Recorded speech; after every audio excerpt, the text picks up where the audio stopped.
Hi guys, John here from the Startup Shop.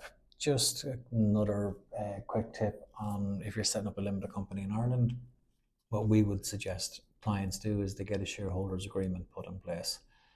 Um, Basically, normally at the start of the relationship, everything is fine, everyone is working towards that same common goal. So it's good to have a shareholders agreement in place at the start, outlining what will happen if there's a dispute in the future. What happens if one of the shareholders wants to sell his shares? Who buys the shares? How was the company valued, and so on. At least if there's a written agreement in place at the start, that will then guide the process. Because we've seen it so many times where we've set up companies for clients, and then 2 or 3 years later we'll get an email back saying, I give this shareholder 50% of the company. He's not doing what he's supposed to do.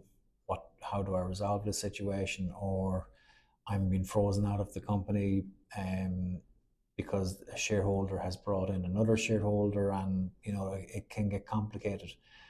Another scenario where we've seen it in the papers a couple of times, it's normally if a tech company is set up at the very start, the person who builds the tech or who builds the app will have done an agreement with the shareholders, and they will get a certain percentage of the company, and it mightn't be documented.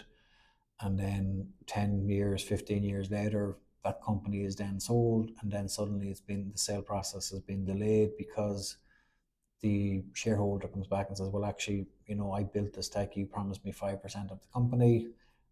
So at least if there's a shareholders agreement in place and everything is documented, it should make life easier going forward. Hope this helps. Any queries or questions, drop us a note. Thanks a million. Take care. Bye.